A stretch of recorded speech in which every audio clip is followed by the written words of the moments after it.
ಸ್ನೇಹಿತರ ನಮಸ್ಕಾರ. ನಾನು ನಿಮ್ಮ ರಾಕೇಶ್ ಆರುಂಡಿ. ಈ ವಿಡಿಯೋದಲ್ಲಿ ಬಾಂಗ್ಲಾದೇಶದ ನಿವಾಸಿಗಳು ಅಕ್ರಮವಾಗಿ ಬಂದು ನೆಲೆಸಿದ್ದು ಹೇಗೆ ಅನ್ನೋ ಅಚ್ಚರಿ ವಿಷಯಗಳ ಬಗ್ಗೆ ನೋಡ್ತಾ ಹೋಗೋಣ. ನೋಡಿ, ಈ ಆಘಾತಕಾರಿ ಸತ್ಯವನ್ನು ಅಕ್ರಮ ನುಸುಳುಕೋರೇ ಒಪ್ಕೊಂಡಿರೋದು.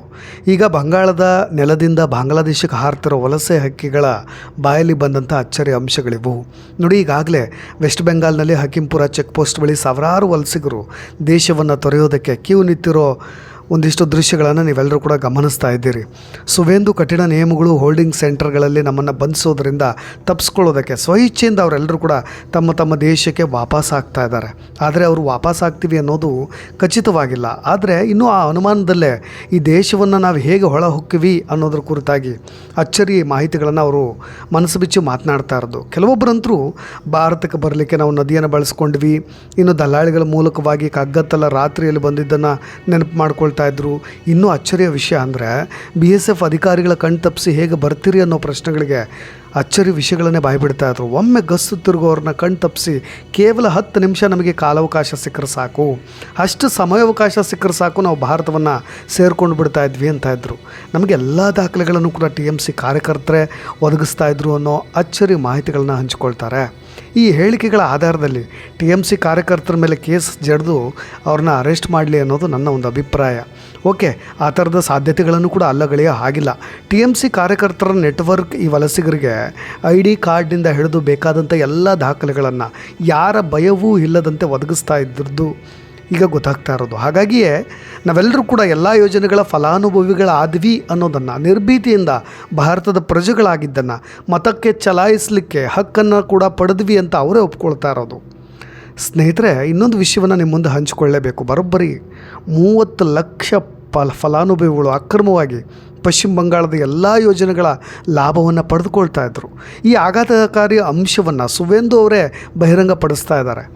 ಇದೀಗ SIR ಸಮಗ್ರ ಮತ ಪರಿಷ್ಕರಣೆ ಆಗಿರೋದ್ರಿಂದ ಎಲ್ಲವೂ ಕೂಡ ಜಗಜ್ಜಾಹೀರಾಗಿರೋ 90 ಲಕ್ಷ ನಿಮಗೆ ಫೇಕ್ ವೋಟರ್ಸ್ಗಳಿದ್ದಿದ್ದು ತೆಗೆದು ಹಾಕಿರೋದು. ಅದರ 30 ಲಕ್ಷ ಫಲಾನುಭವಿಗಳು ಸರ್ಕಾರದ ಯೋಜನೆಗಳಿಂದ ಲಾಭ ಪಡಿತಾ ಇದ್ದರು. ಅಂದರೆ ನೋಡಿ, ಪಶ್ಚಿಮ ಬಂಗಾಳದಲ್ಲಿ ಪ್ರತಿನಿತ್ಯ ಅಕ್ರಮ ವಲಸಿಗರ ಬಂದಂಥ ಸಂಖ್ಯೆಗಳು ಡಬಲ್ ಆಗ್ತಾ ಇದ್ದಾವೆ.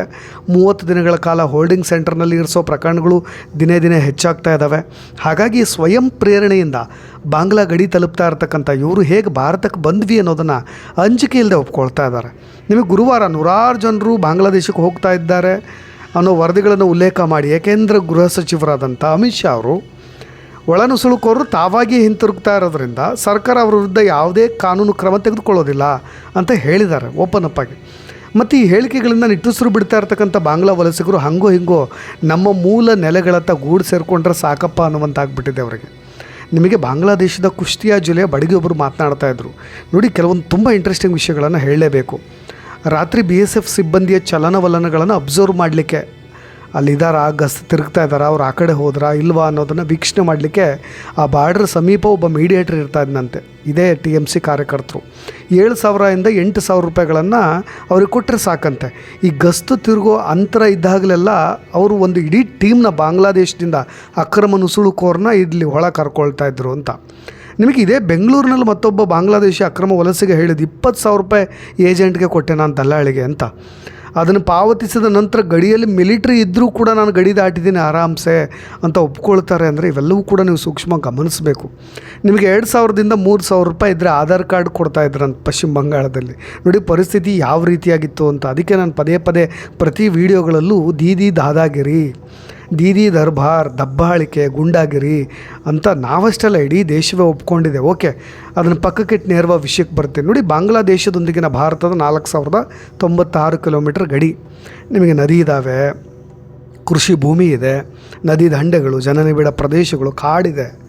ಮಾನವ ಕಳ್ಳ ಸಾಗಾಣಿಕೆದಾರರು ಬಾಂಗ್ಲಾದೇಶಿಗಳನ್ನು ಭಾರತಕ್ಕೆ ಕಳಿಸ್ಲಿಕ್ಕೆ ಇವೆಲ್ಲವೂ ಕೂಡ ಲೋಪದೋಷಗಳಾಗುತ್ತೆ. ಸರಿಯಾದಂಥ ಬೇಲಿ ಇರಬೇಕು, ಗಸ್ತು ತಿರುಗಬೇಕು. ಓಕೆ, ಭದ್ರತಾ ಸಂಸ್ಥೆಗಳು ವರ್ಷಗಳಿಂದ ಅಕ್ರಮ ದಾಟುವಿಕೆಗೆ ಅನುಕೂಲವಾಗುವಂಥ ಈ ಕಳ್ಳ ಸಾಗಾಣಿಕೆ ಮತ್ತು ಕಳ್ಳ ಸಾಗಾಣಿಕೆಯ ಮಾಫಿಯಾವನ್ನು ಪತ್ತೆ ಹಚ್ತಾನೆ ಇದ್ದಾವೆ.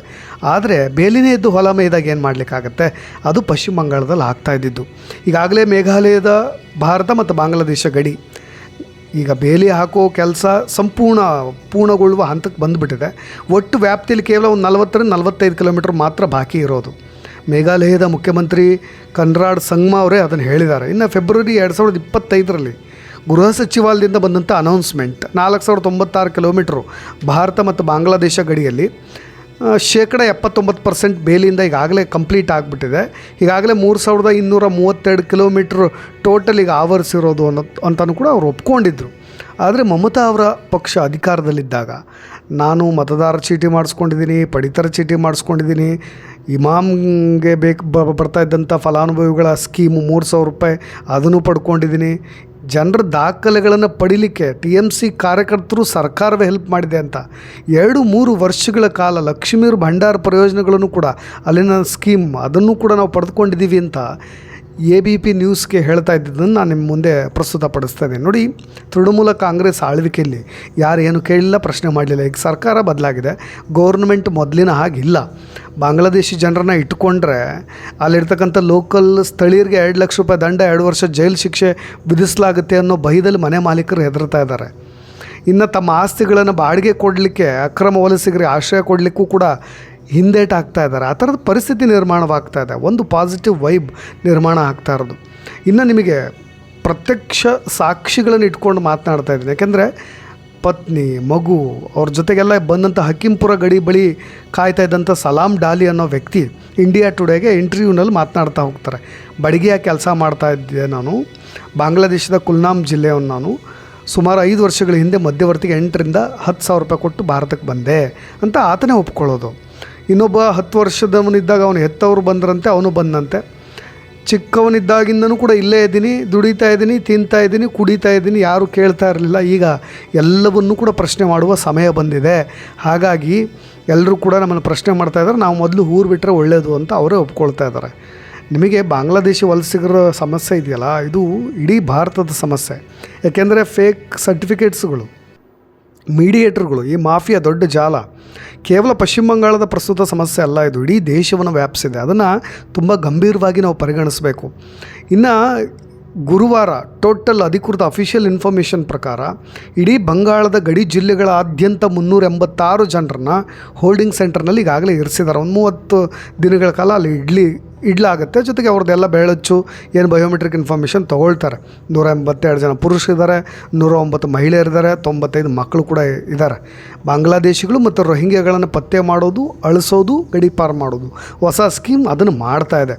ಆದರೆ ಗಡಿಯ ಬಳಿ ವಾಸಿಸ್ತಕ್ಕಂಥ ಅನೇಕ ಗ್ರಾಮಸ್ಥರಿಗೆ ಇದೊಂದು ದೊಡ್ಡ ಚರ್ಚೆ ಮತ್ತು ರಾಜಕೀಯ ಬದಲಾಗ್ತಾ ಇರ್ತಕ್ಕಂಥ ರಾಜಕೀಯ ಮತ್ತು ದೈನಂದಿನ ಬದುಕುಳಿಯುವಿಕೆ ಹೇಗೆ ಬದಲಾಗ್ತಾ ಇದೆ ಅನ್ನೋದನ್ನು ನಾವೆಲ್ಲರೂ ಕೂಡ ಅರ್ಥ ಮಾಡ್ಕೊಳ್ಬೇಕು. ಯಾಕೆಂದರೆ ನಿಮಗೆ ಗಡಿ ಗ್ರಾಮದ ನಿವಾಸಿಗಳನ್ನು ಇಂಟರ್ವ್ಯೂ ಮಾಡಿದಾಗ ಅವರು ಹೇಳ್ತಕ್ಕಂಥ ಆಘಾತಕಾರಿ ವಿಷಯಗಳಿದಾವಲ್ವ, ಇವತ್ತು ದೊಡ್ಡ ರೆವಲ್ಯೂಷನ್ ಅಂತ ಹೇಳ್ಬೋದು ಇದನ್ನ.